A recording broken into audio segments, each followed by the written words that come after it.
Nada representa como ellos la Edad Media.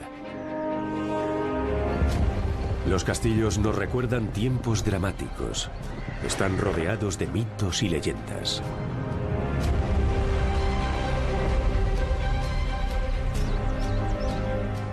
Los castillos eran lugares donde la gente vivía, trabajaba y moría. Fueron centros económicos, hogares fortificados y escenario de innumerables batallas. Y se convirtieron en parte de la herencia europea. En todos los castillos se hizo historia. Pero, ¿cómo era la vida tras sus muros? Fortalezas medievales. Más allá de los muros.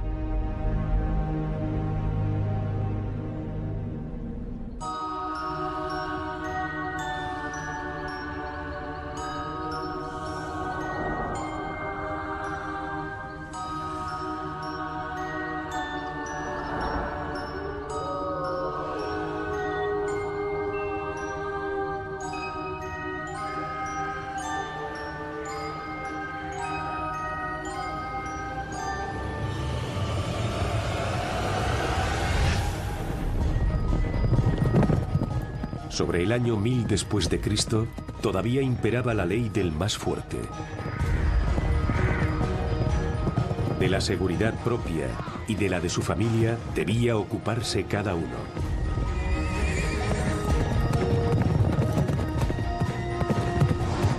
Así que los que tenían los medios necesarios decidieron construirse un lugar seguro.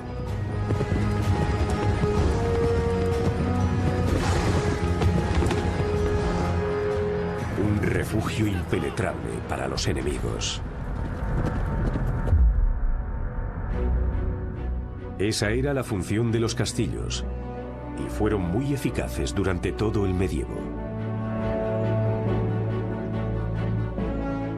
Son el exponente más reconocible de la Edad Media. Y de esa época procede nuestra sociedad. Nos recuerdan el pasado medieval que está relacionado con nuestra historia. Ninguna otra edificación ha dejado mayor huella en el paisaje.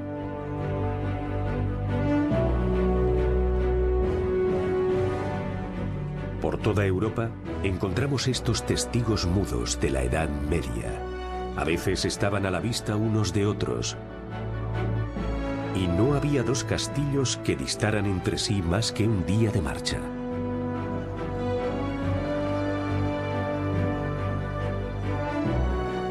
Pero solo una parte de las fortalezas medievales queda en pie.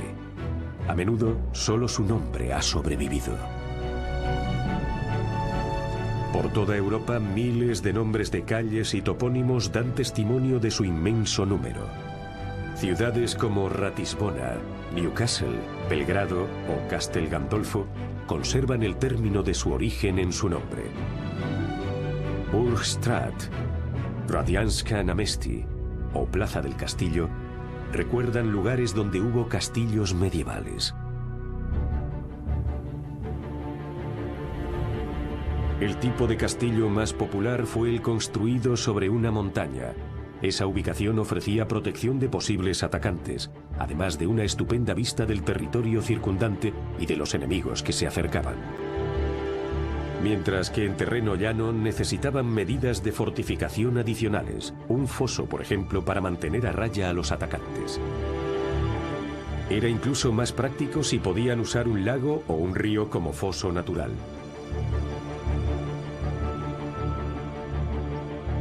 El castillo de Predjama es un buen ejemplo del aprovechamiento ingenioso de las condiciones naturales. Aquí solo erigieron muros delante de una cueva. Podía ser así de sencillo.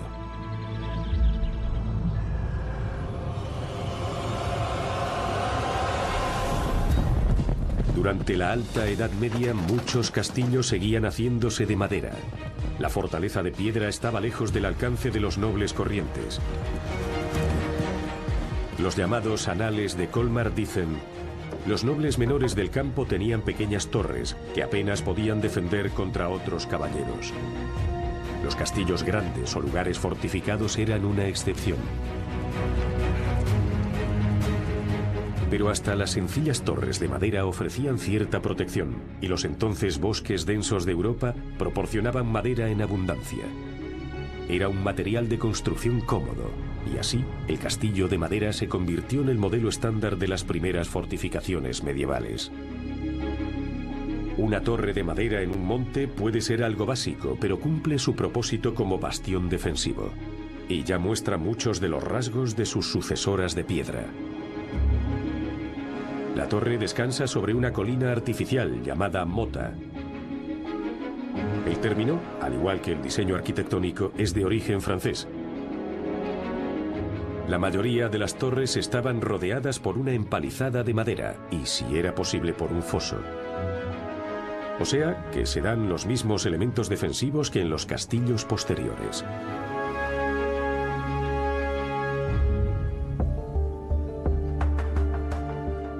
Toda mota tenía un patio exterior. También estaba fortificado con empalizadas y una trinchera. El patio ofrecía espacio para establos y chozas externos, para los siervos del señor del castillo.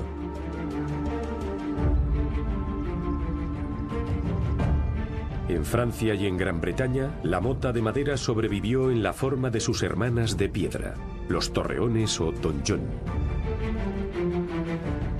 Uno de los más antiguos es el de Gisors, en Normandía. Su rasgo característico es la torre central, que albergaba al señor del castillo y a su familia. Gisors se construyó en el siglo XI y por entonces era un complejo muy amplio. Custodiaba la frontera contra los vecinos ingleses.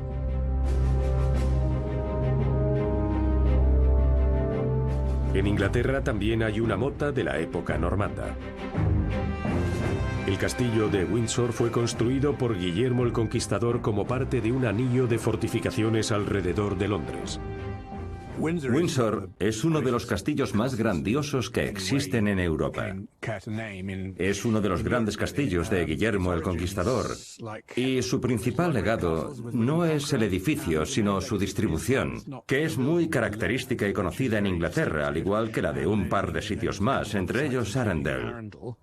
Se basa en que en medio del castillo hay una gran mota, un gran montículo, y luego hay dos patios, uno a cada lado, así que forman como un 8 con la mota en medio, con lo cual es enorme.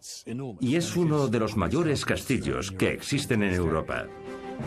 Durante el siglo XII, la primera torre de madera se reemplazó por un edificio de piedra. Con el tiempo, la fortaleza real se amplió considerablemente y se añadieron más edificios, que ahora albergaron las dependencias que antes estaban en el torreón.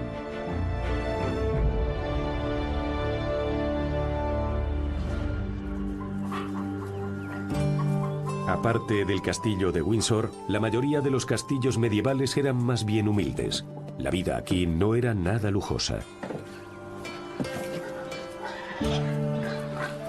Normalmente, los habitantes de los castillos vivían bajo el mismo techo que el ganado y los cerdos, a veces incluso justo encima de ellos, para tener una fuente de calor natural.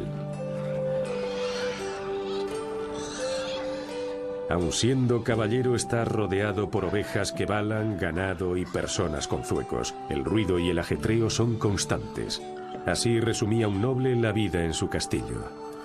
En cuanto al personal, en muchos castillos solo había 2 guardas, una criada y un campesino.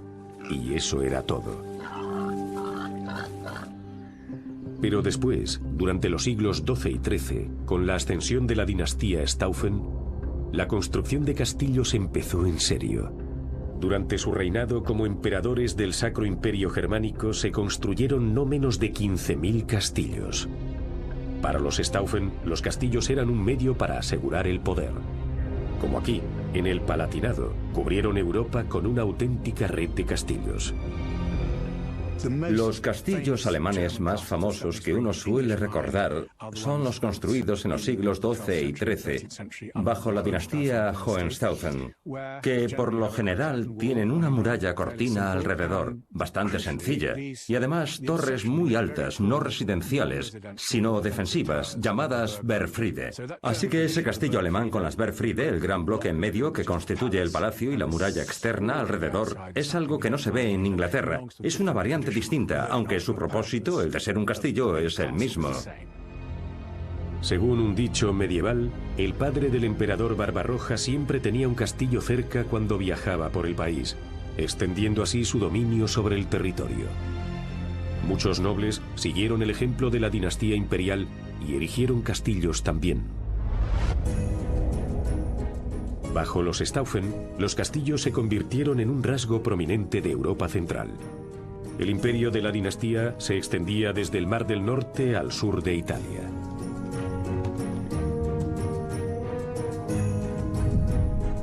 Astutos matrimonios acordados los ayudaron a ampliarlo todavía más, asegurando siempre sus nuevas posesiones con más castillos. La gran proliferación de los castillos también se vio fomentada por el buen clima, que producía abundantes cosechas. Como consecuencia, la población de Europa creció, y al haber más personas, hubo más súbditos para los nobles, haciendo a los señores más ricos que nunca, ya que la sociedad medieval estaba construida sobre una jerarquía estricta. El estamento más bajo lo integraban los campesinos, que eran la mayor parte de la población. La mayoría dependían directamente de los nobles, a quienes los reyes habían dado tierras como pago que luego tuvieron que administrar. En la cima de la pirámide estaba el rey, el primero entre los nobles, al que le debían fidelidad. Además de acudir en ayuda del rey en caso de guerra, los nobles también estaban obligados a construir castillos. Pero antes de que pudieran empezar cualquier proyecto, debían pedirle permiso a su señor, es decir, una licencia de obra de la autoridad local, igual que hoy. De que el permiso del rey era necesario hay buena constancia. En el espejo sajón figuran leyes que dicen expresamente lo que constituye un edificio fortificado. Es decir, si un edificio es un castillo y si por tanto necesita una aprobación previa. La definición incluye a edificios que estén rodeados por una trinchera más profunda que la altura de un hombre, o con murallas tan altas que no pueda alcanzar un jinete a caballo, o cuando los muros estén coronados por almenas, o un edificio que tenga una entrada por encima del nivel del suelo.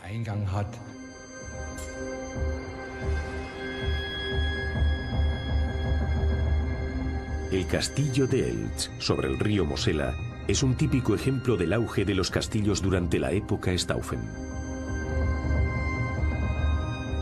Al principio, solo tenía una torre. Era el hogar de los hermanos Wilhelm, Elías, Theodorich y sus familias. Cuando su padre murió en 1268 dejó 3 hijos, pero solo un castillo.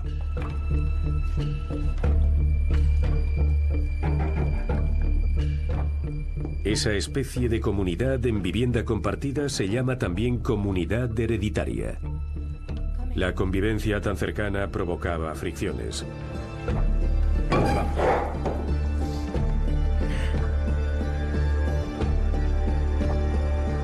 Con todo, aunque hubiese conflictos, la familia se mantuvo unida durante siglos. 33 generaciones después, el castillo de Eltz sigue siendo de la familia. El señor actual del castillo es Karl, el conde de Eltz. La comunidad hereditaria del castillo de Eltz surgió porque había demasiados herederos varones. Era un modo de repartir lo poco que tenías, en este caso un solo castillo, acompañado por una cantidad de tierra más bien escasa, que tuvo que ser compartida por los herederos principales. Los hermanos crearon 3 ramas familiares separadas. Los Eltz del león dorado, los del león plateado y los de los cuernos de búfalo. Pero administraban la finca en conjunto y vivían juntos en el castillo. Hoy el castillo de Elche aún muestra la enmarañada situación de entonces. Cada familia se construyó una especie de casa adosada dentro del complejo fortificado, cada propiedad pegada a la de su vecino. La falta de espacio llevó a soluciones creativas. Igual que en las ciudades modernas, solo cabía crecer hacia arriba. Pero a veces no hubo afinidad entre los miembros de la familia. Uno de ellos no quiso seguir yendo a misa con sus parientes y se hizo una capilla propia. No obstante, el único espacio disponible estaba en el dormitorio. Como la costumbre y las creencias no permitían otras habitaciones sobre una capilla, se añadió en forma de mirador. Por motivos prácticos, los Elche, como todos los constructores, recurrieron a materiales que había en la zona. Cuando buscaron el lugar, encontraron un promontorio rocoso en medio de un valle, donde había prácticamente todo lo necesario para construir un castillo. Había grauvaca, madera, por supuesto, y también pizarra cerca. También había cal y arcilla. Es decir, que tenían más o menos de todo. Para construir un castillo hacía falta mucha experiencia. Así que cuando planificó su casa en 1300, Theodorich contrató a un capataz. Pero por mucho que lo apremió, el proyecto se atascó. Incluso en el medievo la falta de obreros especializados era frecuente. Es una idea común errónea que los castillos medievales se erigieron empleando a los siervos. Los campesinos locales no tenían suficientes conocimientos.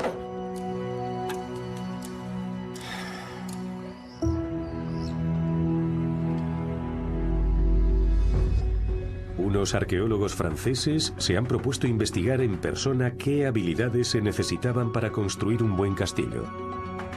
Aquí, en Guédelon, utilizan solo los métodos y herramientas del medievo. Ya que casi no hay escritos sobre los auténticos métodos de trabajo de las obras medievales, los arqueólogos van probando opciones.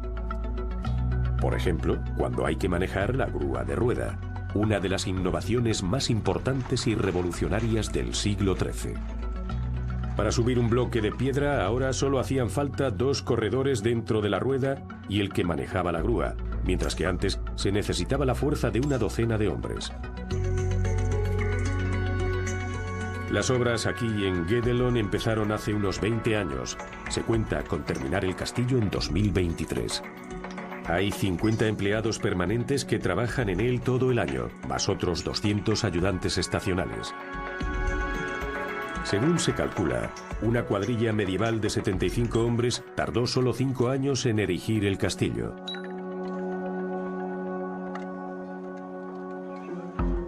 Uno de los artesanos clave en una obra como esta era el herrero. Su trabajo era hacer herramientas para los otros trabajadores y nunca le faltaba tarea.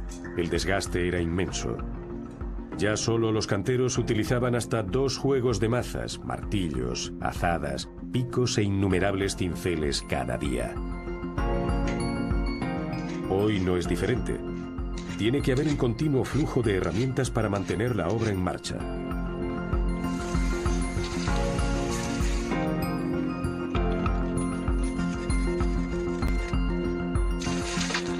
Así que todo dependía del trabajo constante de un herrero hábil para garantizar la buena marcha de toda la obra.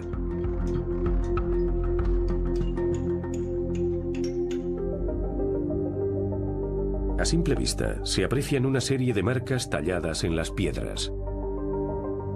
¿Cuál era el propósito de esos signos extraños?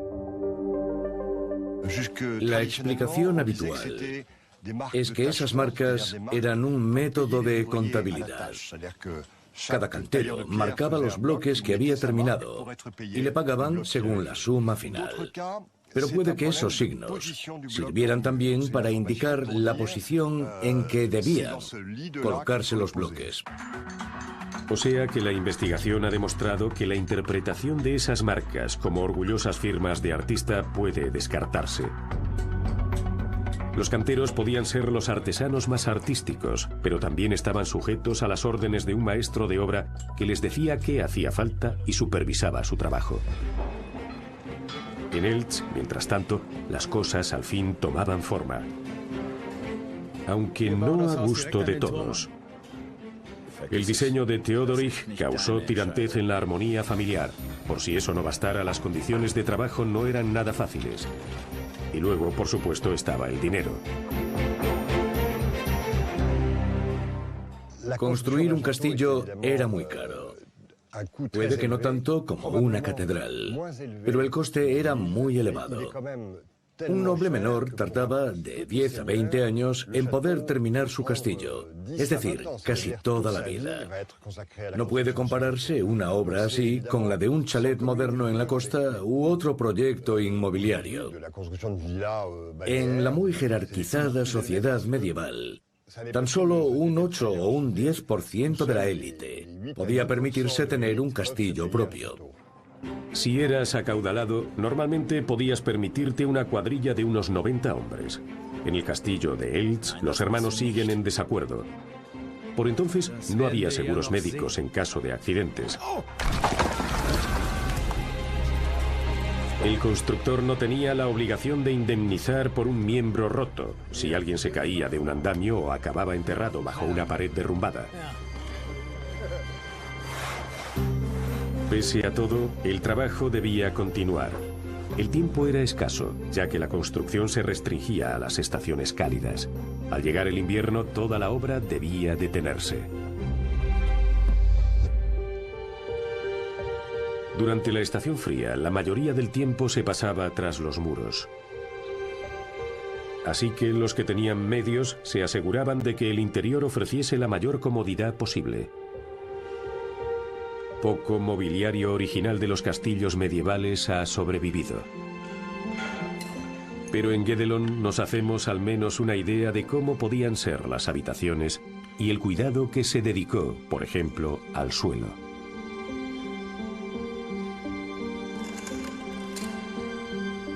Las paredes estaban pintadas y decoradas con profusión. Casi no había paredes vacías en los castillos medievales. Los colores se conseguían con diversos pigmentos.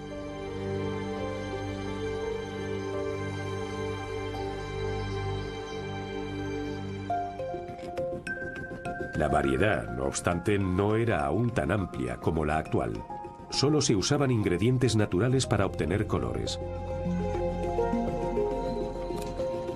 La arcilla mineral o piedras como la hematita se trituraban en grandes recipientes. Luego, los pigmentos se cribaban mediante un fino tamiz.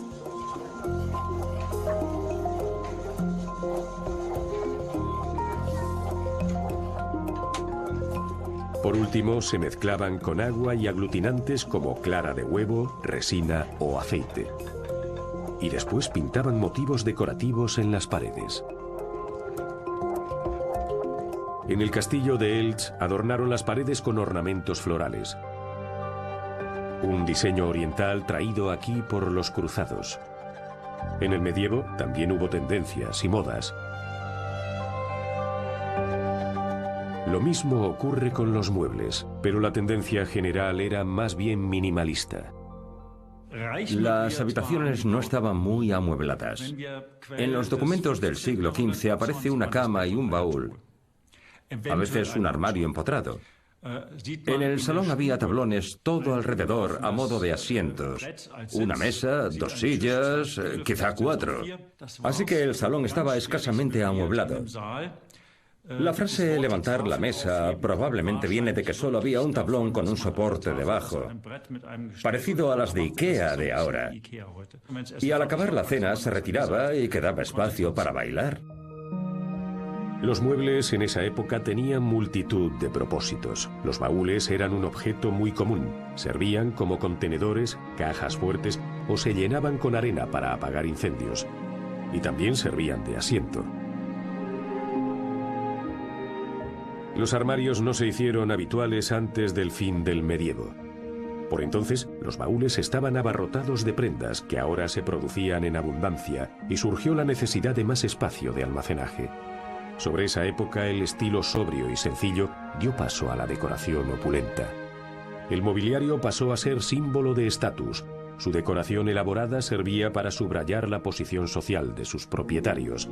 Aún así, los muebles medievales se hacían según los mismos principios del diseño actual. La forma sigue a la función. Cuando se iban a dormir, nuestros antepasados preferían las camas con dosel, como esta réplica del castillo de Eltz. Eran acumuladores medievales de calor. Para meterse en la cama primero había que subir 4 peldaños y aprovechaban el aire caliente que asciende. Después se cerraban las cortinas para que el frío no entrara y retener el calor. Cuando llegaba el frío otoñal, había otras formas de calentarse. Por ejemplo, el cuarto de baño podía usarse como sala de estar, ya que la mayoría de las veces era la única habitación caldeada del castillo. Para reducir costes, las chimeneas de las otras habitaciones solo se encendían en invierno. Durante el otoño, se ponía un barreño de humeante agua hirviendo en medio del cuarto de baño y todos se reunían en torno a él.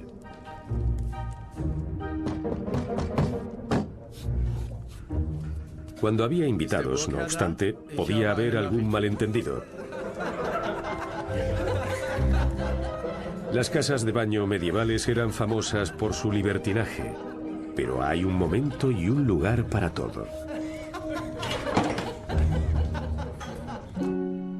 Conservar la energía era un aspecto importante de la vida en los castillos medievales. El experto en construcción, Konrad Fischer, explica cómo abordaban el problema sus habitantes. Desde Navidad en adelante hacía mucho frío, así que hacía falta ingenio para sobrevivir en las habitaciones heladas. Por supuesto, aquellos caballeros conocían algunos trucos. Al principio cubrían las paredes con pieles, es probable que de jabalí o con paños.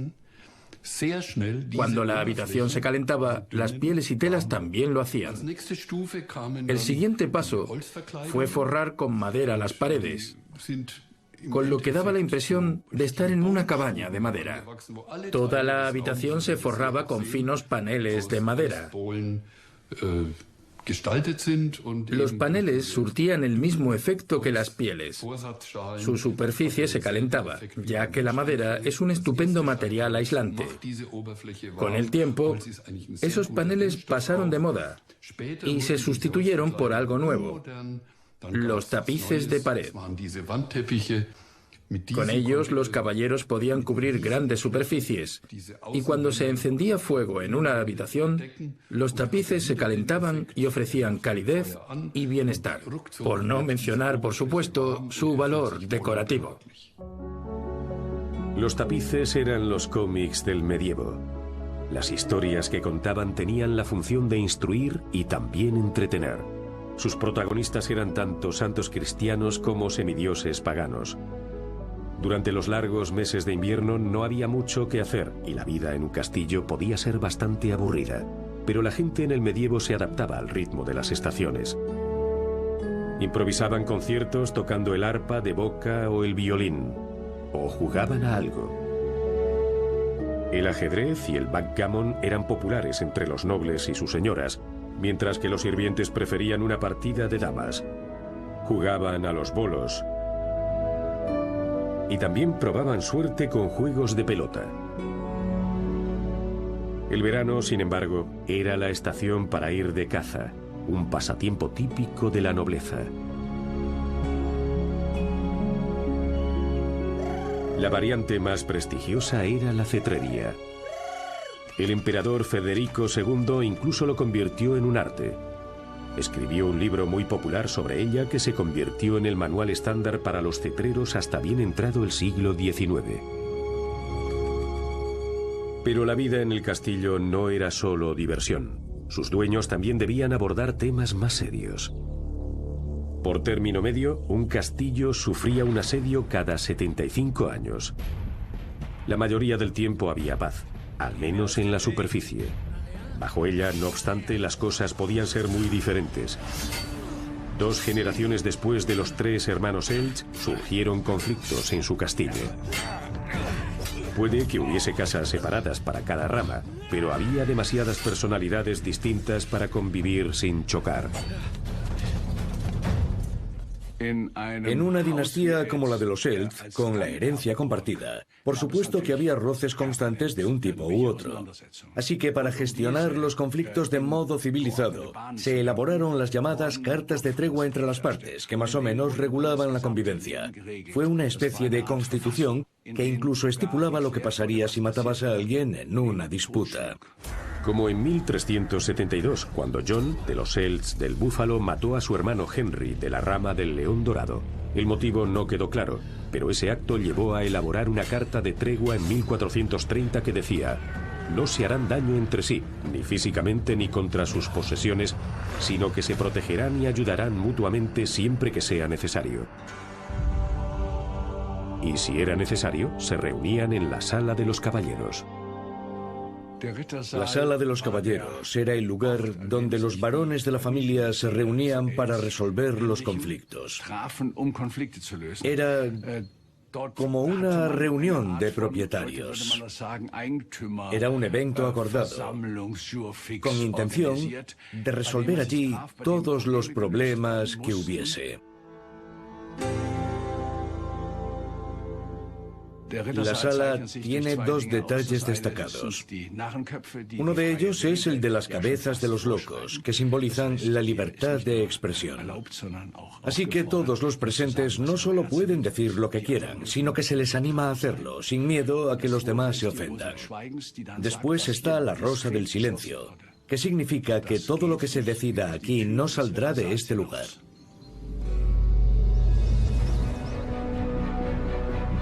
Al contrario que en el castillo de Elch, los habitantes de Burghausen, en Baviera, tenían un amplio espacio.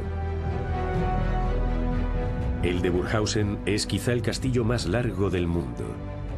Sobre su promontorio se extiende por más de 1 kilómetro.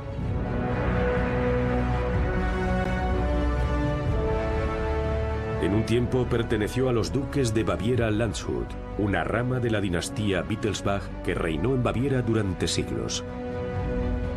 Eligieron Burghausen como una de sus principales residencias y lo transformaron en una de las mejores fortalezas del país.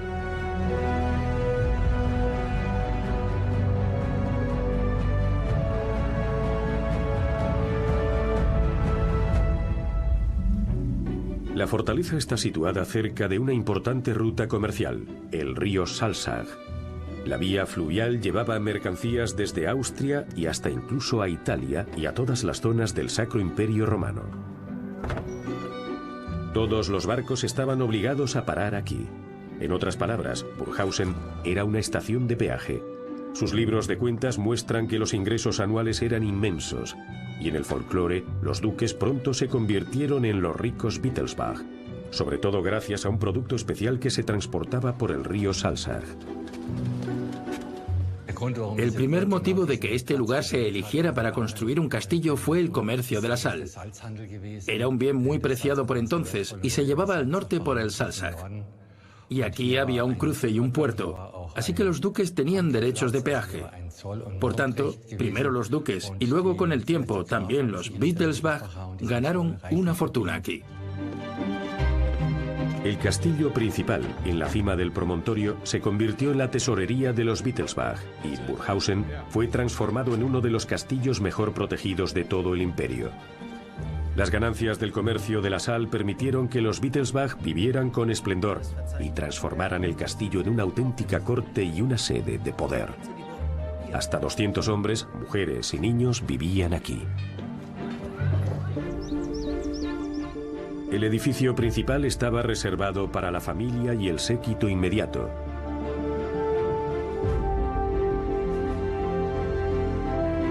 El patio superior albergaba los edificios externos, una panadería, una destilería y establos para los caballos,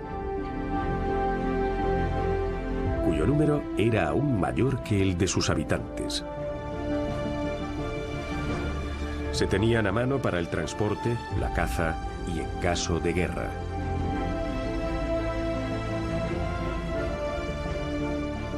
En el patio intermedio había dependencias para los funcionarios de la corte, entre ellos el sacerdote.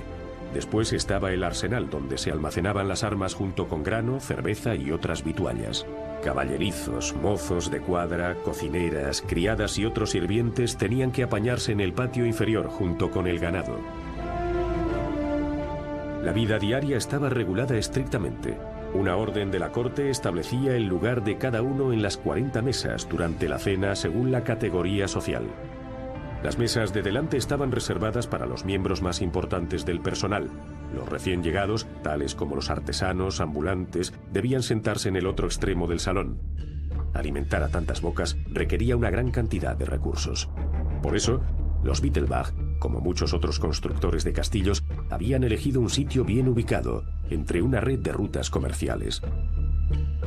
Así, el constante flujo de productos estaba garantizado. Desde Austria e Italia llegaban artículos de lujo como la sal y la seda.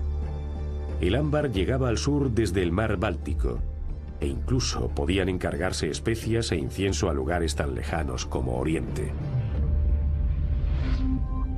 Las necesidades básicas, no obstante, estaban cubiertas por los terrenos circundantes. Cada castillo era también el centro económico de su zona. Los campesinos de sus tierras estaban obligados a pagar el diezmo y debían entregarle una cantidad fija de sus cosechas y su ganado al señor del castillo. Hierbas y verduras se cultivaban en huertos. Una fuente medieval los describe como lugares donde los aprendices de los boticarios se reunían para arrancar hierbas y buscar raíces como ingredientes para medicamentos. Lúpulo y uvas se fermentaban y prensaban. En el medievo la gente prefería recurrir a ellos que beber agua, que a menudo estaba contaminada y transmitía enfermedades. La variedad de frutas y verduras era muchísimo menor que hoy en día. Los tomates, los pimientos dulces, las patatas y las calabazas no llegaron a las mesas europeas hasta finales del siglo XV, después de descubrirse América. Así que la dieta era estacional y regional. Las verduras eran un ingrediente básico de cada comida y proporcionaban las vitaminas necesarias. La carne y el pescado eran para la mayoría productos escasos. Sin embargo, según algunos cálculos, un noble ingería hasta 80 kilos de carne al año, mientras que los campesinos tenían que conformarse con un cuarto de esa cantidad. Mantener las vituallas frescas era un gran problema. El modo más común de conservar la comida era ahumarla. La carne y los embutidos se colgaban en la chimenea y cuando estaban listos, del techo, para evitar que las ratas y otras alimañas se los comiesen. La fruta y las verduras se mantenían a salvo en cestas. Para la conservación, la gente también usaba sal, que se almacenaba en pequeñas hornacinas al lado del hogar. De ese modo se mantenía seca y no se apelmazaba. Los castillos medievales incluso ofrecían una especie de refrigerador para vituallas perecederas como los huevos o los lácteos. Al no haber electricidad, las frías paredes gruesas mantenían frescas las provisiones. La comida básica de entonces constaba de cereales, que constituían el 70% de la dieta diaria. Se transformaban en pan, pero también en gachas, y eran una base importante para hacer cerveza, que en los hogares medievales solían hacer las mujeres. Así que cuando te sentabas a charlar, siempre había unos cuantos litros a mano.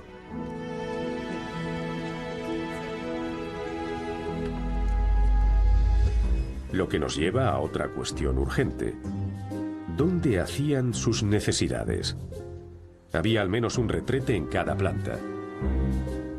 En un pequeño castillo había 2 o 3.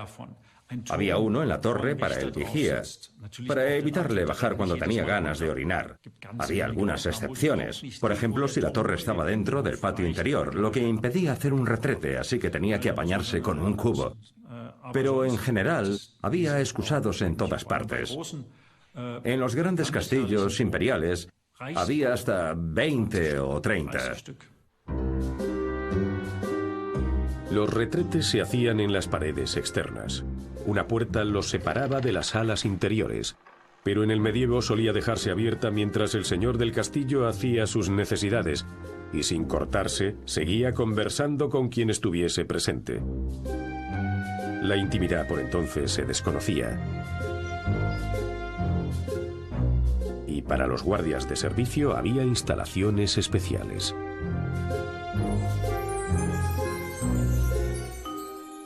Como se puede ver, este es el asiento. Un bloque de piedra con un agujero en medio, por el que las heces caían al suelo. Y como vemos, este era un asiento masculino. Este hueco hecho en la piedra evitaba que el pene quedara aplastado. Muy considerado. A menudo también había pequeñas hornacinas a los lados, llenas de musgo o helechos para limpiarse, y una pequeña abertura para ventilación. Un buen ejemplo de retrete de la época. Los constructores de castillos más innovadores trabajaron al sur de los Alpes, como aquí, en el Castillo del Monte, en el sur de Italia. Fue obra del emperador Federico II y se construyó durante el siglo XIII. Es un lugar enigmático. Generaciones de historiadores han intentado explicar los detalles arquitectónicos de su inusual diseño. En su interior hay unos misteriosos surcos en el suelo.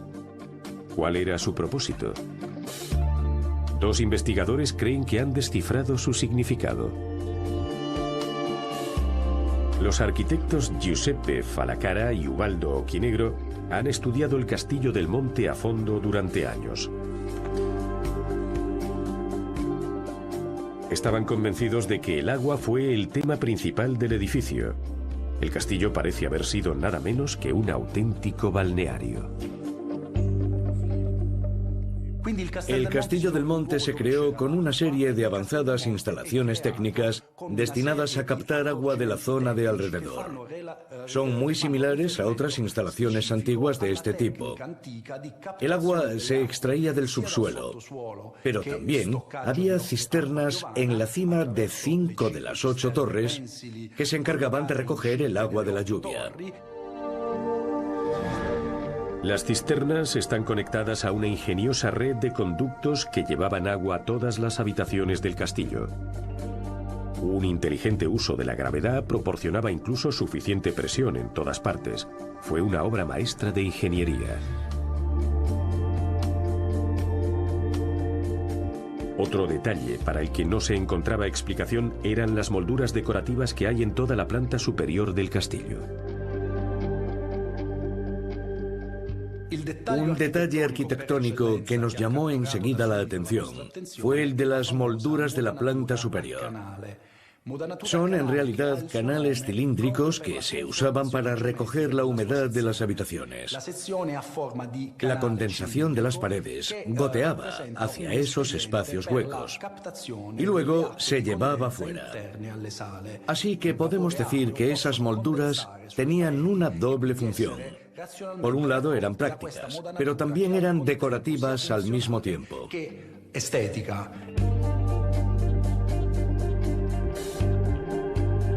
Entre todos los castillos europeos, el del Monte destaca con creces. Los demás no alcanzan su nivel de complejidad técnica.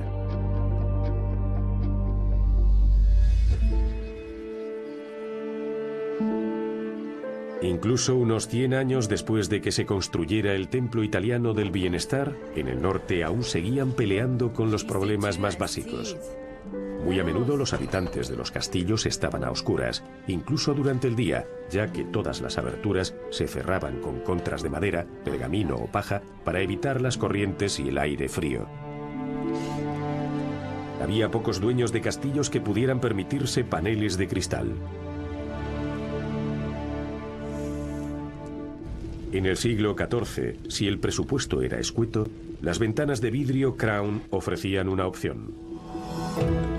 Eran mucho más sencillas de hacer que las de vidrios grandes. Primero, un soplador de vidrio formaba una bola de 10 o 15 centímetros de diámetro. Luego, un maestro cristalero experto transformaba la bola en un panel de vidrio Crown.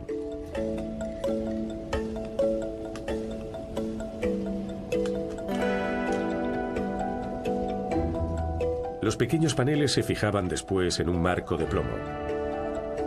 La ventana terminada se convirtió en un rasgo típico de los castillos e iglesias medievales tardíos y de las casas de ciudadanos ricos. Así que gracias a las ventanas de vidrio, la gente de Europa Central ya no tuvo que elegir entre la luz y el abrigo. Las ventanas de vidrio Crown cerraban las aberturas, pero dejaban pasar la luz diurna. En los siglos XV y XVI, las ventanas de vidrio Crown se industrializaron para que un gran número de personas pudieran permitírselas. También tenían la ventaja de reducir la presión, dispersándola en muchas superficies pequeñas en lugar de en un panel grande. Y con el marco de plomo también tenían mayor estabilidad. La propagación de las ventanas de vidrio Crown ayudó a que los castillos medievales fuesen más acogedores.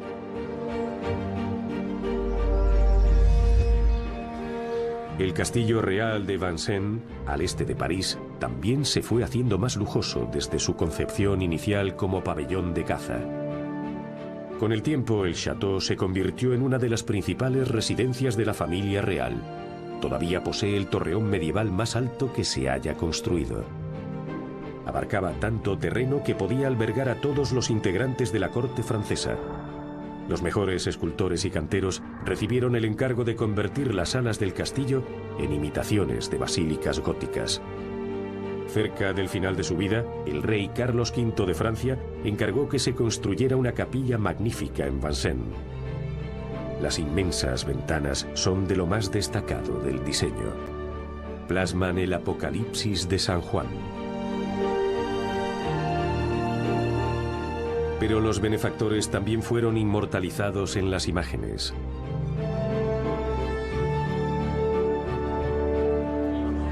Los torneos son de origen francés. Hoy forman parte de nuestra idea de la vida en un castillo. Sin embargo, rara vez tenían lugar allí. La mayoría se celebraban cerca de ciudades, donde había más espacio y más comodidades para albergar a los muchos participantes.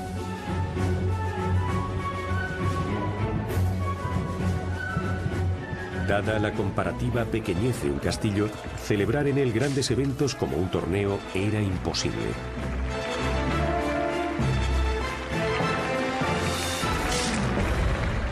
En lugar de ello, se hacían fiestas y banquetes. Y los anfitriones echaban la casa por la ventana. Había faisanes, codornices, membrillos, dátiles, uvas pasas, incluso grullas y cisnes. Con todo, un contemporáneo escribió: «Haya los platos que haya, no hay hospitalidad festiva sin buen pan ni vino». El pan blanco era un manjar escaso por entonces. En el siglo XV, los duques de Burghausen eran famosos por sus bailes de disfraces y tío-vivos. Disfrutaban de todos los lujos imaginables y también de diversiones excéntricas. En los libros de cuentas de Burghausen figura el salario mensual de un enano de la corte llamado Christoffel y un bufón llamado Hammer. La suma de la bebida del año 1477 es de 1.185 cubos de cerveza y casi el doble de vino. Pero también recogen que los ingresos eran mucho menores que los gastos.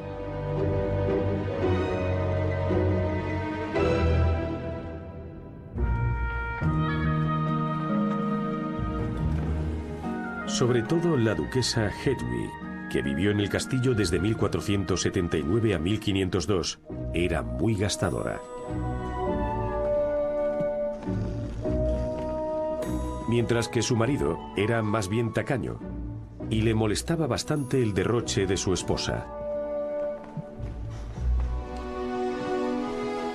La duquesa prefería cubrir sus necesidades diarias pidiendo muchos artículos a la ciudad de Landshut, a 2 días de marcha del castillo. Los productos locales no estaban a la altura requerida por su señoría. Así que cada vez más a menudo las arcas del castillo estaban vacías. También recibían un constante suministro de fármacos de los boticarios de Landshut para curar jaquecas y resacas. La fruta escarchada era la aspirina del medievo.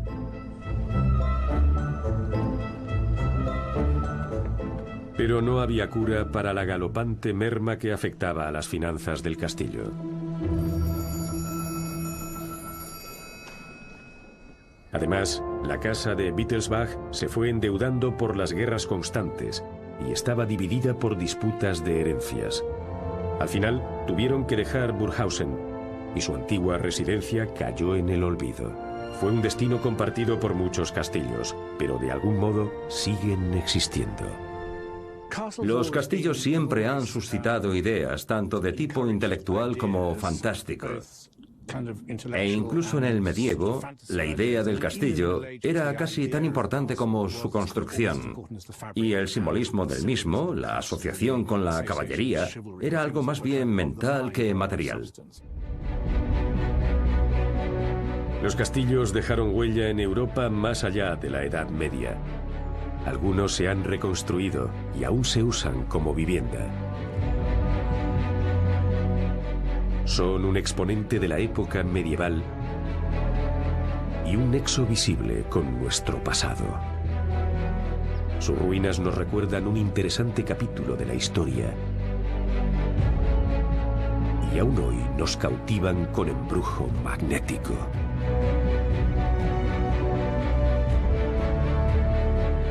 En el siglo XIX los castillos estuvieron otra vez de moda.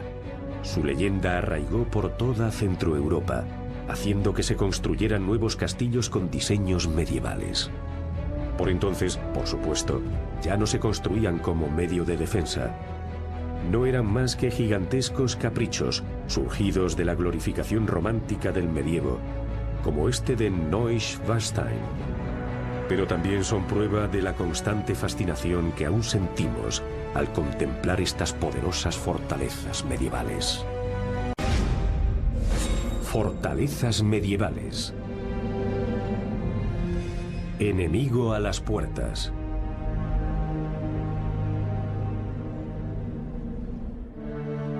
Europa a principios del medievo.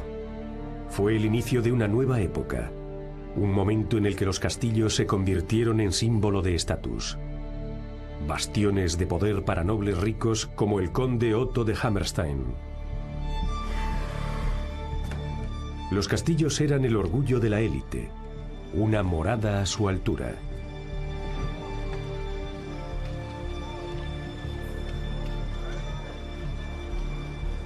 Un predicador, Bertoldo de Ratisbona, escribió al respecto. Debemos arrodillarnos ante vosotros, alzarnos ante vosotros, y uno debe temeros. Tenéis mucho espacio alrededor, cabalgáis y camináis con esplendor y tenéis castillos enormes y damas hermosas. La nobleza tenía mucha conciencia de clase, y eso se reflejaba en sus viviendas, su ropa y su comida.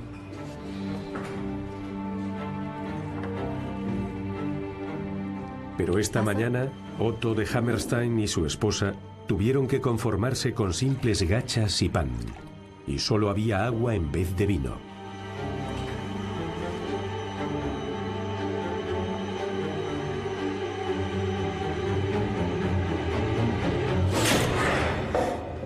El motivo de esa escasa comida, fuera de los muros del orgulloso castillo de Otto, tropas dirigidas por el propio emperador habían iniciado el sitio de la fortaleza. El emperador Enrique II estaba empeñado en tomar el castillo de Hammerstein a toda costa. Pero debido a su ubicación, el castillo era casi invulnerable y Enrique carecía de medios para entrar en él con un ataque directo.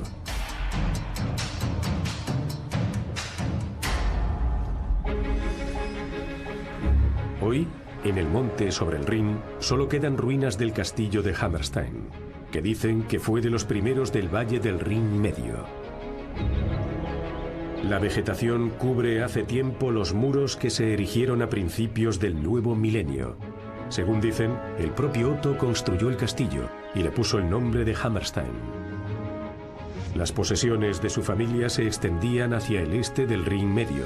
Herencias y la dote de su esposa habían aumentado su posición en el país.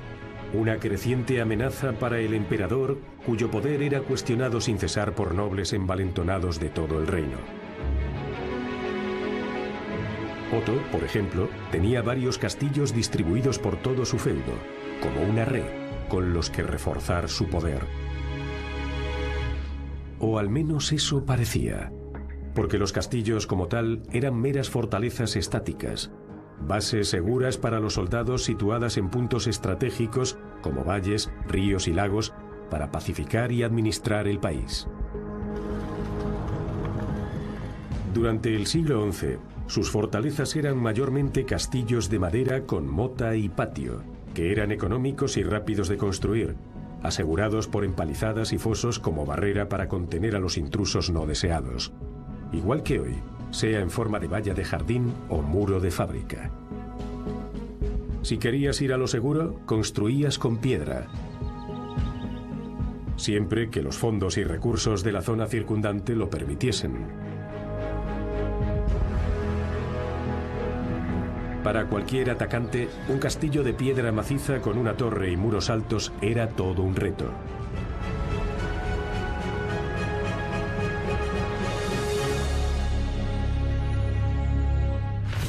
Si se hacía en un lugar alto, como el de Hammerstein, era prácticamente inexpugnable. Había 3 modos de tomar un castillo: desde abajo, con un ataque directo, o mediante asedio. Pero el subsuelo de roca maciza de Hammerstein hacía imposible el horadado.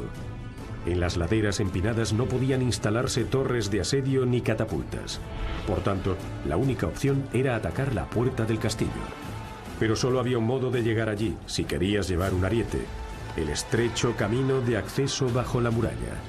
Y desde su cima, los defensores podían mantener bajo fuego continuo a los atacantes. Cortar los suministros del castillo era menos complicado y suponía la mayor amenaza para los asediados. Los eficaces elementos de la defensa de un castillo todavía son usados por los arquitectos actuales. En 2017, el BND, el Servicio de Inteligencia Federal Alemán, se trasladó a su nueva sede en el centro de Berlín. Es un edificio de máxima seguridad diseñado por Jan Kleihuus. En cierto modo, la sede del BND es parecida a un castillo. Aquí tenemos una valla cuya función es evidente y se proyectó con ese fin. Hay una zanja y en algunas partes los muros son muy gruesos, igual que en un castillo. Y por último hay una base sin ventanas. Por tanto, en esencia, tanto metafórica como arquitectónicamente, cuenta con todos los elementos de un castillo o fortaleza. Hoy, como antaño, la entrada plantea una gran dificultad a los arquitectos. Debe proporcionar seguridad y reflejar la importancia de los residentes. Ese también es un elemento que vemos en la arquitectura de los castillos medievales. Las casas con 2 puertas tienen la intención de impresionar, como un portal que lleve el escudo de armas del propietario. Por una parte sirven como entrada para los empleados, pero también actúan como acceso de prestigio.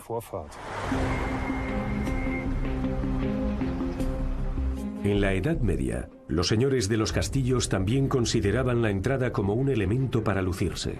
Si por el contrario el lucimiento no era tan importante, la puerta, como evidente punto débil de la defensa del castillo, se protegía de forma especial. Había almenas y aspilleras, por los que podían combatir a los atacantes con flechas y piedras. Después, un rastrillo reforzaba una sólida puerta de madera.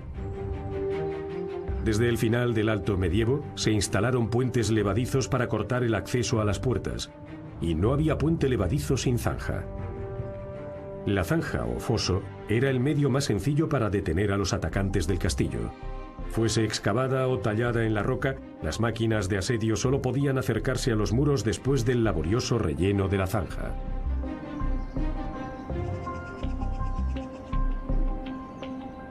Una zanja llena de agua o foso también ayudaba a mantener a los habitantes del castillo.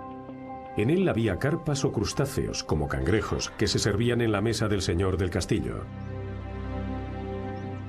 En 1402, en su libro Bellifortis, el técnico militar Konrad Kaiser escribió que las zanjas se usaban incluso para tener ganado. Los gansos y las gallinas eran muy populares, pero también los perros como dispositivos de alarma vivos. Durante un asedio, no obstante, pronto perdían su utilidad. Durante 3 meses, Otto logró aguantar el asedio. Pero el invierno en un castillo era duro. Hasta los muebles se habían quemado ya. No quedaba más alternativa que rendirse. Según la costumbre, Otto e Irmingarda ahora tuvieron que humillarse ante el emperador victorioso vestidos como penitentes.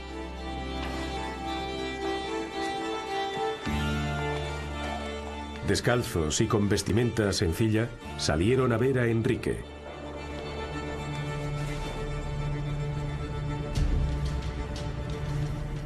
Primero, tuvieron que reconocerse culpables de haber provocado el conflicto.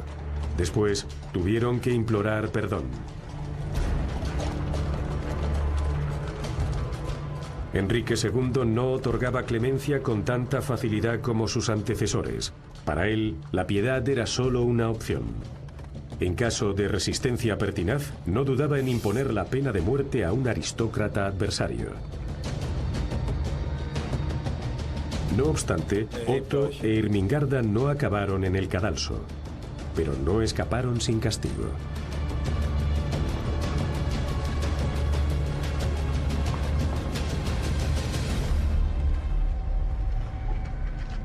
Las posesiones de Otto fueron confiscadas. Hammerstein se convirtió en propiedad del emperador y, por tanto, en un Reichsburg, un castillo imperial. En la cima de la jerarquía medieval estaba el monarca, que tenía que administrar y pacificar un enorme reino. Y para lograrlo construía castillos en determinados lugares que después guarnecía con nobles o caballeros que le debían lealtad. Al construir castillos propios, los emperadores viajeros crearon enseguida una red de sedes dentro del Sacro Imperio Romano. Los castillos imperiales servían de fortalezas y también como residencias reales, además de ser idóneos para recordar a los gobernantes locales la presencia del monarca, un concepto exclusivo de Europa. En la Francia del Alto Medievo no había una estructura administrativa como la de los emperadores viajeros. Por tanto, los arquitectos de sus castillos optaban menos por el lucimiento y más por diseños bien fortificados. Hasta el final del medievo, los donjons franceses cumplieron una doble función. Fueron edificios residenciales y defensivos. Para defender un castillo, su guarnición disparaba arcos y ballestas por las almenas. Aberturas que sobresalían de la torre, los llamados matacanes, ofrecían la posibilidad de atacar al enemigo incluso al pie del edificio. Fue un diseño exitoso importado a Gran Bretaña por Guillermo el Conquistador tras su invasión en 1066. El tapiz de Bayeux ofrece una representación de su exitosa campaña, hasta la batalla de Hastings.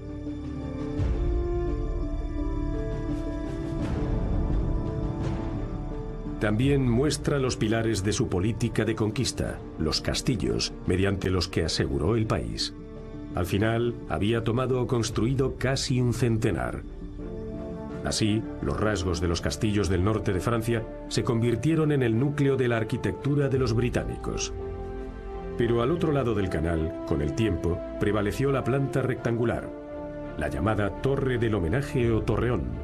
Una de ellas es todavía un lugar destacado en Londres, la Torre Blanca, encargada por Guillermo el Conquistador.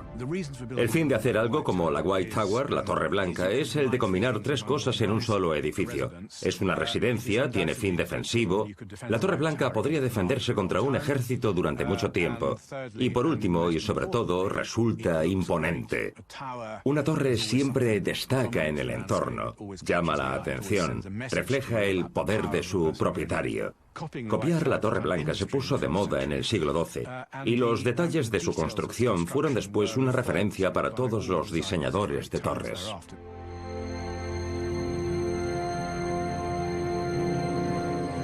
No obstante, en el continente, los elaborados programas de construcción como los de los conquistadores normandos eran escasos. Un cronista, Bruno de Merseburgo, mencionó que el emperador Enrique IV mandó construir 8 castillos cerca de Goslar, para proteger las minas de plata del macizo de Harz.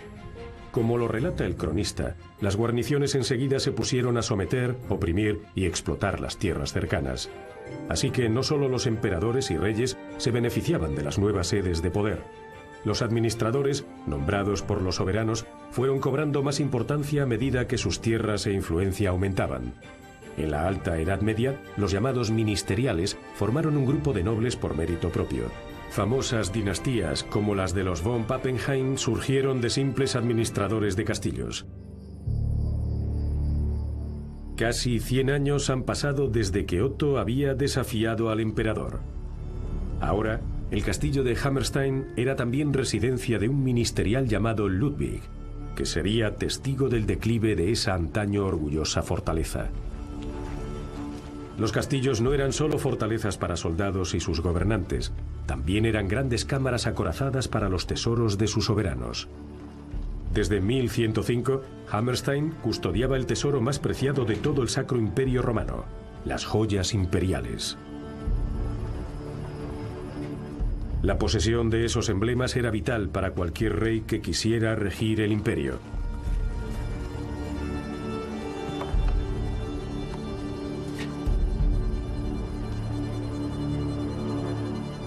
Réplicas del cetro, la espada, la corona imperial y la lanza sagrada dan una idea del antiguo esplendor del tesoro. Si un emperador era coronado sin las joyas imperiales, la legitimidad de su reinado se cuestionaría desde el principio. Por tanto, para protegerlas de todo acceso no autorizado, se guardaban en los castillos más seguros del imperio.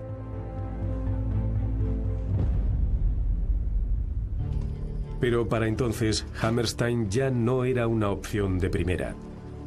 Como nuevos castillos cuestionaban su importancia, Ludwig tuvo que ver impotente cómo se llevaban el mayor tesoro por orden del emperador. Desde entonces, el castillo fue solo un lugar de segunda en la política imperial. Durante más de 2 siglos hubo un dicho: quien tiene trifles, tiene el imperio. En 1125, las joyas imperiales encontraron una nueva ubicación en el Palatinado, y el castillo de Trifels se convirtió en el lugar más importante del Sacro Imperio Romano. Trifels, no obstante, no fue solo un lugar seguro para oro, plata y piedras preciosas. En la primavera de 1193 trajeron aquí al prisionero más valioso de esa época.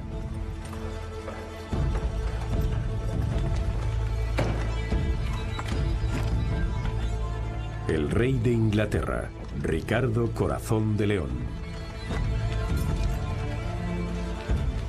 Se había convertido en rehén del emperador Enrique VI.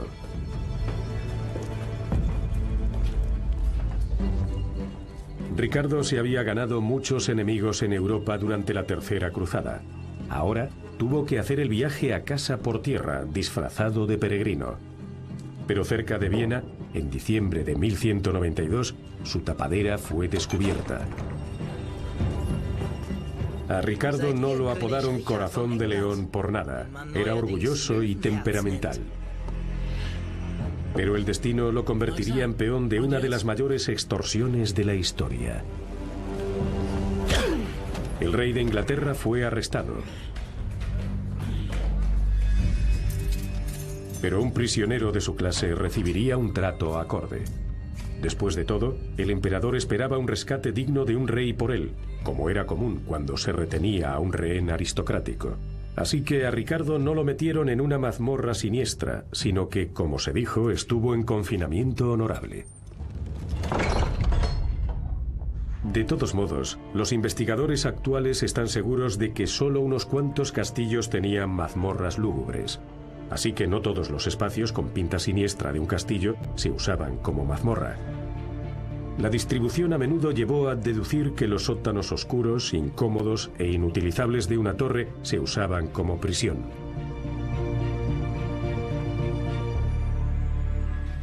Por supuesto, hay partes en todos los castillos donde, con algo de imaginación, eso podría haber sido posible.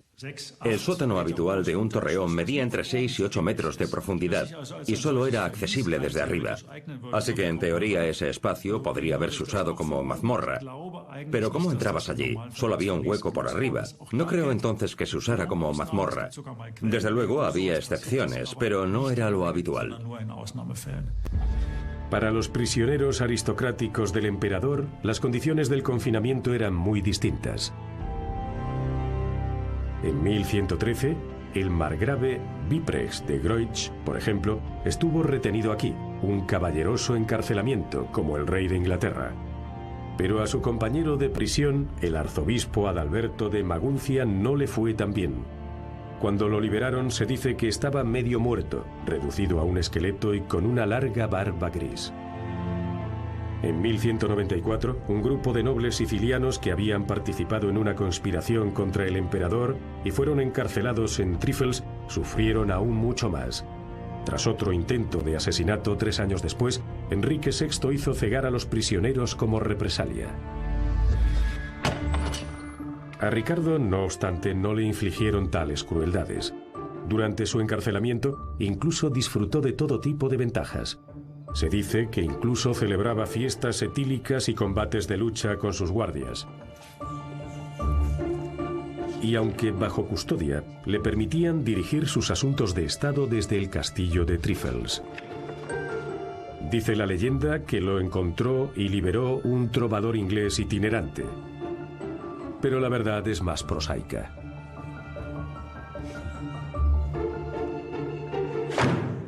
Las exigencias del emperador para liberar a Ricardo eran enormes. Quería apoyo militar para la conquista de Sicilia y, sobre todo, un rescate en metálico que a Ricardo le costaría bastante reunir. ¿Pero había alguna otra opción? Finalmente, aceptó las condiciones. 35.000 kilos de plata, sobre el triple de los ingresos anuales de la corona inglesa. Un rescate tan enorme que causó una grave crisis económica en Inglaterra. Pero en 1194, Ricardo recuperó su libertad. Durante sus cruzadas en Tierra Santa y en su cautiverio en el Sacro Imperio Romano, Ricardo había adquirido muchos conocimientos sobre los castillos y sus diseños, y 2 años después de su liberación le dio buen uso a esa información. Dio orden de construir el imponente castillo de Gaillard, en Normandía, con intención de llevar el arte continental de la fortificación a una nueva época. Tras solo 1 año de construcción, Ricardo pudo contemplar con orgullo su creación, y se cuenta que dijo: «Mirad qué hermosa es esta hija mía de 1 año».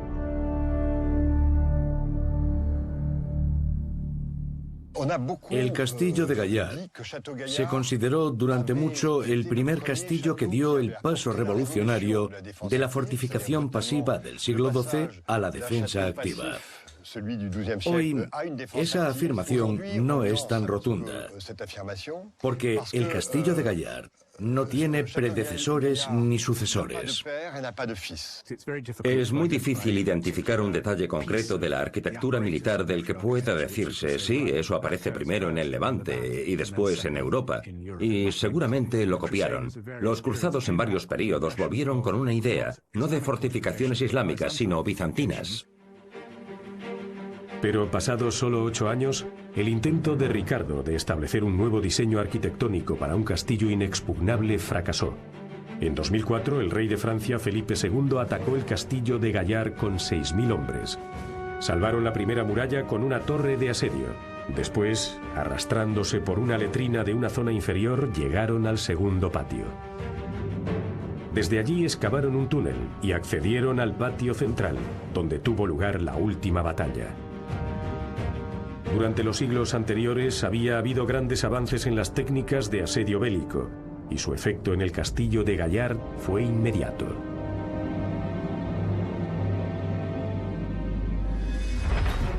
Pero si un castillo estaba situado con astucia, rara vez era posible usar máquinas de asedio, y todo ataque directo se saldaría con grandes pérdidas.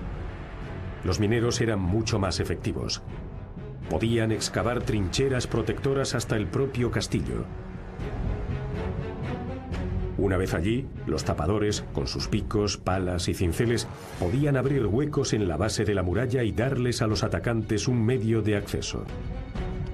Un túnel lleno de material combustible bajo la muralla era aún más efectivo. El fuego consumía las vigas de madera, provocando el derrumbe de la muralla. Más audaz, un ataque con escaleras de asedio o incluso pirámides humanas.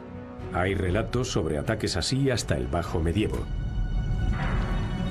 Una táctica aún más astuta que se usaba con frecuencia era la de sobornar a alguien del castillo o introducir a un traidor. En el año 1331, en el castillo de Elche, en el río Mosela, quedó claro otro detalle importante en las batallas de los castillos: la psicología. El obispo Balduino de Trèveris quería tomar el castillo para poner a los caballeros de Ehrenberg, Schoneck, Waldeck y Elche en su sitio. La llamada Disputa de Elche llevaba meses en marcha. El obispo había enviado un pequeño ejército para asediar el castillo con intención de cortar los suministros y obligar a la guarnición a rendirse. Pero cuanto más duraba el asedio, más difícil se hizo mantener alta la moral de los soldados de Balduino, porque de un modo u otro los habitantes del castillo lograron aguantar.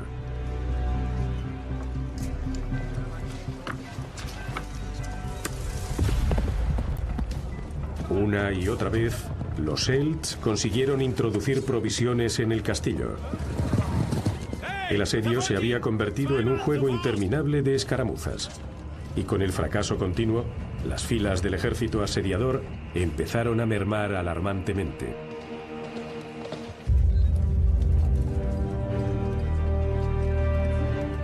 Solo había un modo de evitarlo: mejorar las condiciones de vida de los soldados en el campo. Por ejemplo, trasladándolos de las frías y húmedas tiendas a dependencias sólidas. Por tanto, no lejos de los Elche, los sitiadores construyeron un castillo propio.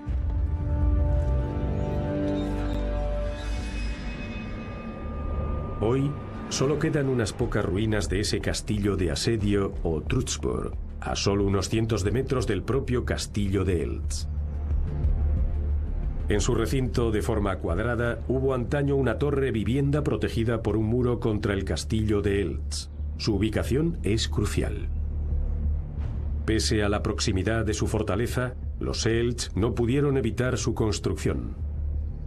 Un edificio como este debió de ejercer una gran presión psicológica sobre los sitiados. El castillo de asedio se usó una y otra vez como estratagema. En el pueblo hessiano de Runkel, el castillo del mismo nombre aún domina el lugar. Frente al de Runkel, el castillo de Schadik se terminó en 1288. Castillos como este eran un modo estupendo de decirles a los adversarios: hemos venido a quedarnos. Había muchos factores que influían en la duración de un asedio. La tenacidad de los atacantes y la perseverancia de los asediados eran los más importantes. El castillo de Rheinfels, que domina Saint-Goar, y el castillo de Montsegur, en los Pirineos, opusieron resistencia durante casi un año. El castillo de Turant, en el río Mosela, así como también el de Gaillard, en Normandía, incluso aguantaron 2 años. Fueron buenos ejemplos de lo que podía lograrse en la defensa de un lugar bien fortificado, como también ocurrió en el castillo de Elche. Aunque solo si un castillo estaba bien preparado podría aguantar tanto tiempo. Pero eso exigía que los defensores acumularan suficiente cantidad de comida que pudiese almacenarse durante mucho tiempo. El mejor modo de tomar un castillo era provocar el hambre. Porque ningún castillo es inexpugnable. Suele oírse el castillo inexpugnable de tal sitio y el otro, pero eso no existe. Puede que haya alguno inexpugnable contra el ataque físico, pero ninguno aguantará para siempre porque los que viven en él tienen que comer y beber. Y si los víveres se agotan, se acabó. Así que tampoco tener muchas provisiones ayudaría si se acababa el agua. Y se calcula que una persona consume unos 5 litros diarios. Era raro que hubiese un manantial dentro del castillo, y cualquier suministro de agua desde el exterior podría cortarse sin problema. Los castillos de montaña dependían en gran medida del agua de lluvia recogida o de pozos excavados.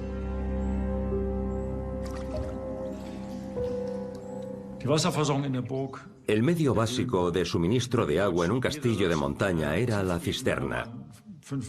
En las tierras bajas del norte de Alemania la cosa sería, por supuesto, distinta. Así que si encontramos pozos profundos suelen estar en castillos imperiales, como el de Trifels, Kyffhäuser y Gralstein. Al final del siglo XII e inicio del XIII, que son los ejemplos más destacados. Pero incluso allí se buscaba un lugar algo más lejos, para no tener que excavar muy profundo. En el castillo de Trifels, el pozo tuvo que excavarse casi 80 metros en la dura roca. Fue un trabajo arduo para los mineros. En casos extremos, los pozos llegaban a 176 metros de profundidad. Entonces, la construcción del pozo podía durar hasta 40 años y costar tanto como el propio castillo. En el castillo de Eltz tuvieron que apañarse con una cisterna de diseño exclusivo que captaba el agua de la lluvia. Aún así, sus habitantes consiguieron sobrevivir al asedio bastante bien. El castillo de asedio cercano no logró impresionar mucho a los sitiados. Así que los atacantes trajeron la artillería pesada. Instalaron una catapulta gigante.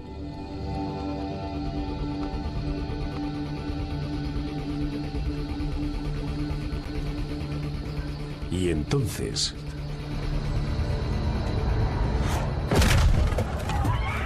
Pero la máquina no tenía como fin destruir el castillo.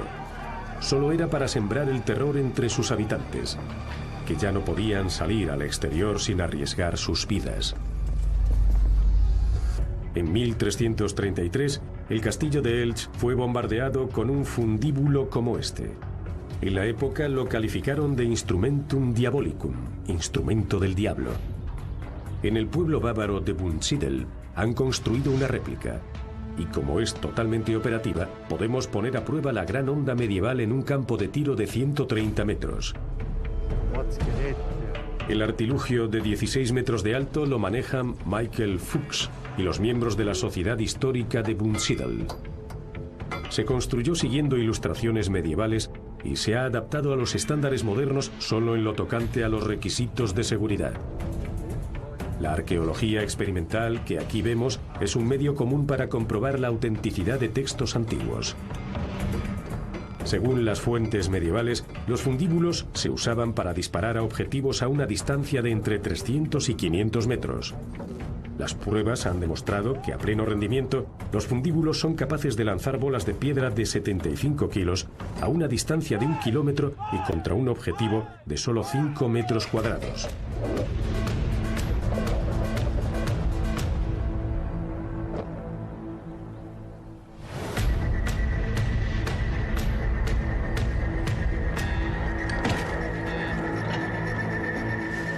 El impacto de los proyectiles muestra la eficiencia de la catapulta. Es muy interesante ver el impacto de un artilugio como este. Es fácil imaginar lo que le pasaría a un castillo con un bombardeo así. Los proyectiles no destrozarían los muros, pero podrían demolerse las almenas y apuntar hacia los puntos débiles del castillo, que sería un blanco fácil. Pero las piedras no eran los únicos elementos del arsenal de los atacantes. Había otras cosas más devastadoras.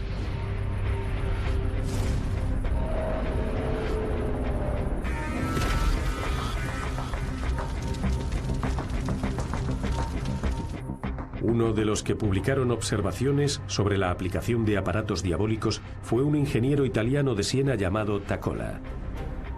Nos legó numerosos dibujos de máquinas de guerra reales y también imaginarias.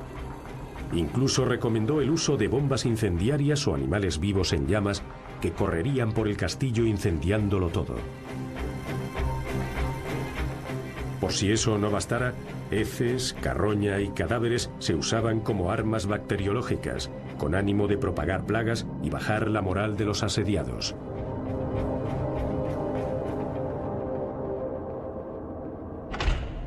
En el muy religioso medievo, los asediados a menudo pedían la intervención divina. Los que no confiaban en la ayuda de Dios optaban por una estrategia de salida más terrenal. La existencia de túneles de huida es otro mito. Se dice que había pasadizos subterráneos de un castillo a otro de hasta 1 kilómetro de longitud, o que algunos incluso pasaban bajo ríos. No obstante, para hacer túneles así necesitarían técnicas de excavación muy avanzadas. Lo más parecido son los llamados Erdstale, que se encuentran sobre todo en Baviera. Es cierto que se excavaron en el medievo y a menudo sirvieron como refugio, pero auténticos túneles de huida se conocen muy pocos. Es comprensible, ya que suponían un riesgo evidente y tenían que estar custodiados constantemente. Si un túnel podía llevarte fuera del castillo, alguien podría usarlo también para entrar.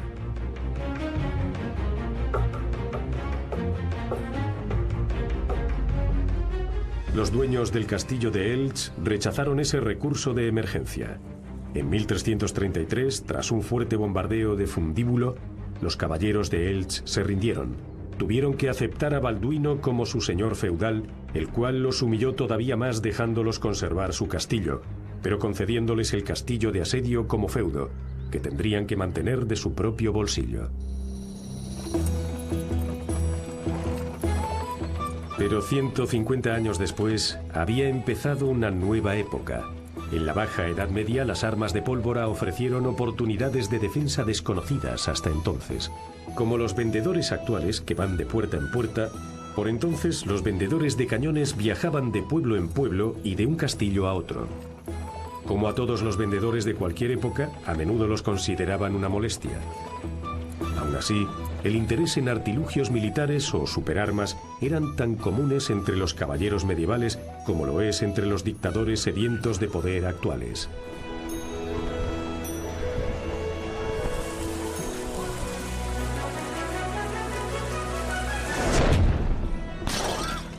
Pero los vendedores no viajaban con cañones auténticos, sino con modelos a escala, incluidos en el precio cuando se compraba el original. Algunos de esos cañones en miniatura aún pueden verse en el castillo de Elche. Sus propietarios eran muy aficionados a coleccionar esas reproducciones, ya que también se usaban como juguetes infantiles. Hemos comprobado que una bala como la de esas reproducciones atraviesa unos 15 centímetros de roble macizo y calculamos que atravesaría 3 cabezas. Así que había que procurar que los niños no hiciesen el tonto con ellas. Pero aún quedaba mucho hasta que las armas de tal fuerza se hicieran comunes. Los primeros cañones impresionaban más por sus explosiones de pólvora negra que por su verdadera capacidad de penetración. En Centroeuropa fue el futuro emperador Maximiliano I quien a finales del siglo XV ordenó que la fabricación de cañones se perfeccionara. Su libro de armamentos contiene ilustraciones de sus numerosos cañones. Del pequeño cañón de campaña a la potente bombarda capaz de destrozar un castillo, el emperador Maximiliano pasó a la historia no solo como el primer caballero, sino también como el primer cañonero del imperio.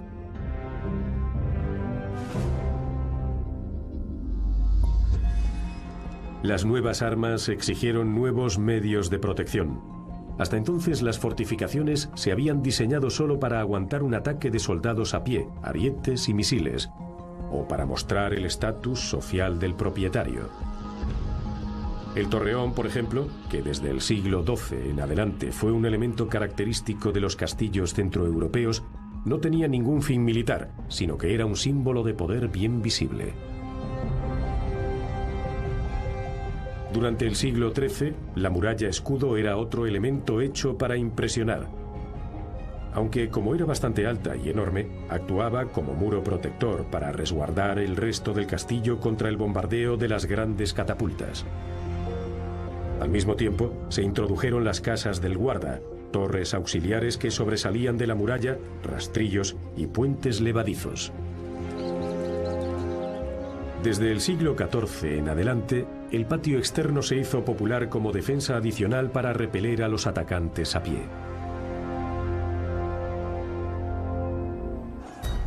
Pero la aparición de las armas de fuego obligó a los arquitectos a explorar nuevos métodos para la construcción de castillos. Aún así, no todos estaban preparados para mejorar la defensa de su castillo y para invertir en nueva tecnología. En el Bajo Medievo, numerosos nobles optaron por vender los derechos de propiedad sobre sus castillos. Algunos, no obstante, creyeron que la fortaleza medieval aún tenía futuro. Como Franz von Sickingen, que en 1518 hizo una oferta por el castillo de Nanstein, situado en el Palatinado. Estaba al tanto de los avances militares más recientes y de su eficiencia. Fiel a su lema, osar y actuar, pensaba preparar el castillo de Nanstein para una nueva época.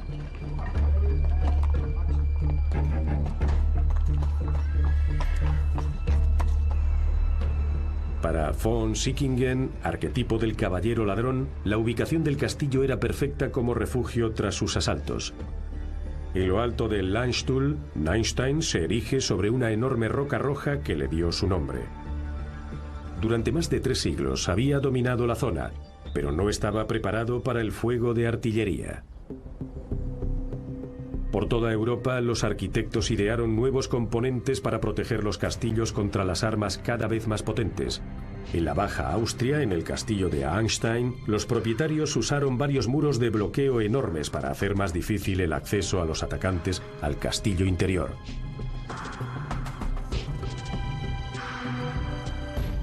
Como en el castillo de Wildenstein, una especie de enorme muralla escudo, denominada bastión, se construyó para proteger el castillo principal. Desde aquí arriba, hasta la zona externa del castillo, podía defenderse con artillería a través del patio exterior. Entre 1470 y 1540, no obstante, por toda Europa apareció una nueva forma de castillo. En la fortaleza de Coburgo, en Franconia, esas alteraciones aún pueden apreciarse. Para proteger las murallas contra las balas de cañón, tuvieron que reforzarse. La solución fue ensanchar las almenas, añadiendo enladrillado y acumular tierra tras las murallas. La nueva plataforma construida ofrecía además bastante espacio para la artillería. En 1527, hasta el famoso Alberto Durero se dedicó a la nueva arquitectura defensiva y publicó un documento titulado Instrucciones sobre la fortificación de pueblos, castillos y aldeas.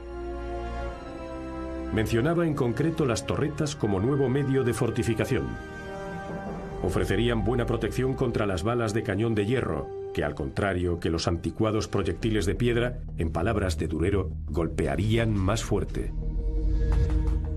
El castillo de Munó, tras la frontera suiza, cerca de Schaffhausen, se erigió en 1589 y dependía totalmente de torretas, como recomendaba la obra de Durero. A solo unos kilómetros al este, el castillo de Hointville se transformó en fortaleza en 1521. En total, los dueños gastaron más de 50.000 florines en su construcción, el equivalente a 15 millones de euros. Pero la inversión fue rentable. Hointville aguantó 5 asedios. En 1496, el rey Fernando de Aragón hizo construir una fortaleza única en Salés-le-Château, en el sur de Francia. Combinaba el exitoso modelo de fortaleza del medievo con nuevos elementos de fortificación. Entre el castillo y la pólvora, digamos que hay una interesante relación de amor-odio. Pasó mucho tiempo antes de que los castillos empezaran a cambiar de forma para resistir la artillería. De hecho, fue más bien al contrario. Arquitectónicamente, el primer uso de la artillería se hace en los castillos. Como puede verse en el castillo de Nanstein. Entre 1519 y 1523, Franz von Sickingen lo había convertido en un castillo artillero. Su elemento central era ahora la enorme torre defensiva del este. Protegía la mayor parte del castillo de los ataques y a la vez servía como emplazamiento para numerosos cañones. Porque Sickingen era bien consciente del potencial destructivo de los cañones de gran calibre. Nunca se embarcó en una campaña sin su cañón gigante, el Ruiseñor.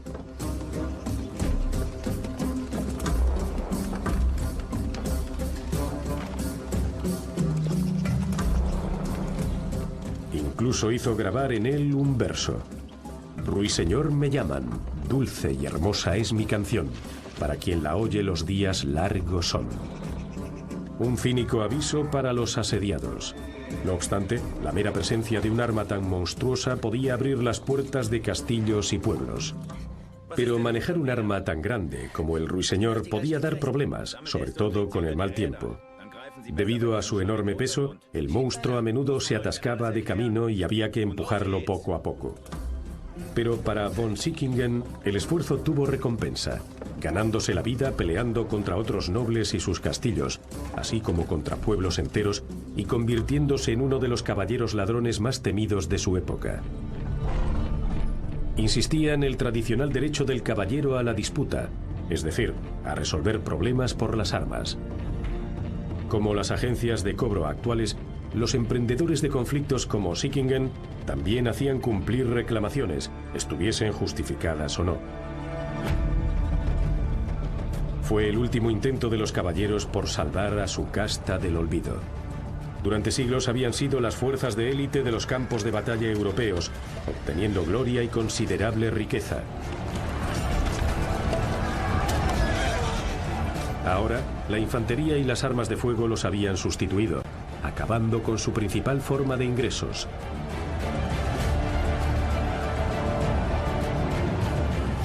Sus castillos también perdieron importancia.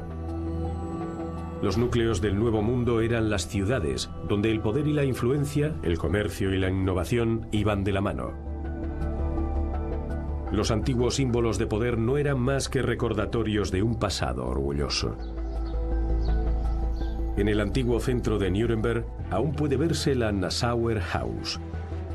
Fue construida por ciudadanos que quisieron impresionar a sus vecinos con elementos de un castillo señorial. En Ratisbona, 100 kilómetros al sureste, desde el siglo XIII en adelante las familias patricias construyeron enormes torreones. Son un elemento común al sur de los Alpes, pero escasos en el norte. Como las torres del homenaje, plasmaban el poder y la riqueza de las familias que vivían allí. Pero las ciudades solo podían mantener su riqueza e influencia si estaban bien protegidas. Las murallas de la ciudad, como aquí en Lübeck, actuaban como las murallas de cortina de un castillo, pero a una escala mayor.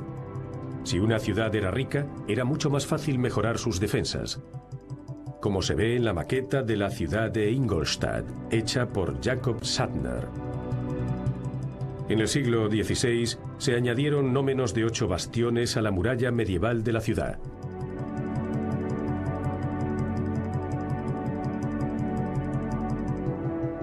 Para Franz von Sickingen, su última campaña contra una ciudad bien fortificada acabó en desastre.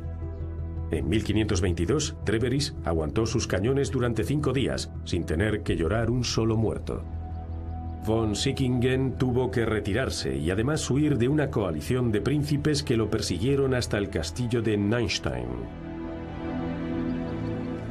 Reunieron la mayor fuerza militar que se hubiera visto en la zona. El castillo no aguantó mucho las andanadas de sus numerosos cañones. Después de 2 días, estaba listo para el ataque.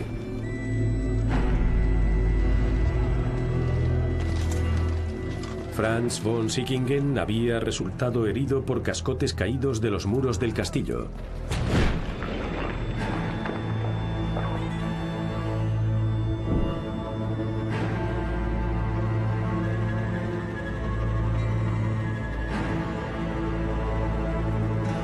Unos días después, murió por las heridas.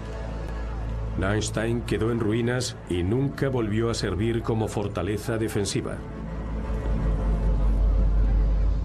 Para los historiadores, eventos como este anunciaron el fin de los días de esplendor de los castillos. La mayoría no pudieron adaptarse a las constantes mejoras tecnológicas, pero las armas de fuego fueron solo el instrumento, no el desencadenante de su ocaso. Los castillos en sí, aunque lo fueran en el sentido pleno de residencia aristocrática, fortaleza, símbolo de autoridad, etc., no llegan a su fin en realidad por la artillería. Son los cambios institucionales, los cambios políticos y sociales del país los que traen la muerte del castillo en su forma medieval. No fue por la artillería, sino por algo más. Tras solo un año de la caída del castillo de Neustein, su destino era inevitable. La época de los castillos había llegado a su fin. En el suroeste del imperio, los campesinos se rebelaron. Fue un intento desesperado de las clases más bajas para liberarse de la opresión de sus gobernantes seglares y eclesiásticos. Uno de sus objetivos fueron los castillos. En muchos sitios sus habitantes optaron por huir. Así que solo unos pocos tuvieron que asediarse, pero pronto caerían también. Entre 1524 y 1526, sobre 1 millar de ellos fueron destrozados por los campesinos. En las décadas y los siglos posteriores, los castillos fueron cada vez menos importantes. A principios del siglo XIV, había más de 100.000 por toda Europa, pero a partir de ahí su número fue disminuyendo. Hoy, casi el 40% de ellos están en ruinas, y solo el 10% ha sobrevivido. Pero aunque la época de los castillos ha llegado a su fin, todos seguían deseando un sitio seguro. Fue sobre esa época cuando en una Italia llena de conflictos los arquitectos idearon un diseño que daría forma a Europa durante los siguientes 400 años. Fue una época de transición para la arquitectura militar defensiva.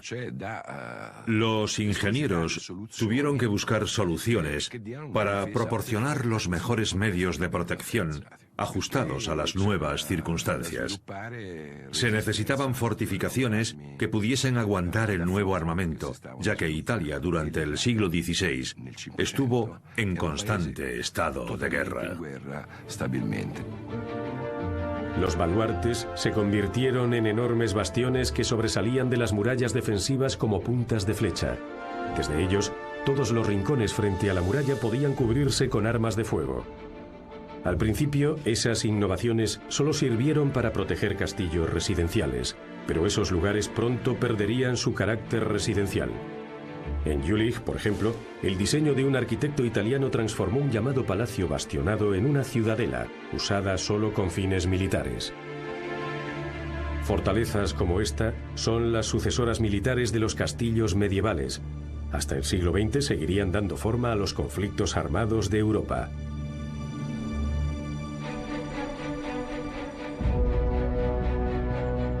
¿Y los castillos? Durante siglos solo fueron lugares emblemáticos o canteras. Luego, a finales del siglo XVIII, la perspectiva cambió. La naciente época del romanticismo redescubrió las ruinas. Se tejieron leyendas sobre ellos y los poetas ensalzaron su decadente esplendor. Incluso se construyeron nuevos castillos con una gran imagen glorificada del pasado. Los castillos se convirtieron en lugares de recuerdo histórico. No hay otro tipo de edificio que simbolice toda una época tal como el castillo representa el medievo europeo. Hasta hoy en día muchos de ellos dormitan como la Bella Durmiente, en el interior de bosques cubiertos de vegetación. Para otros, que a lo largo de los siglos fueron alterados por constantes reconstrucciones, hay planes para devolverles su estado original. Pero ¿no será eso negar la historia azarosa de esos imponentes edificios? ¿No tiene cada época el derecho de dejar su huella en estas fortalezas medievales?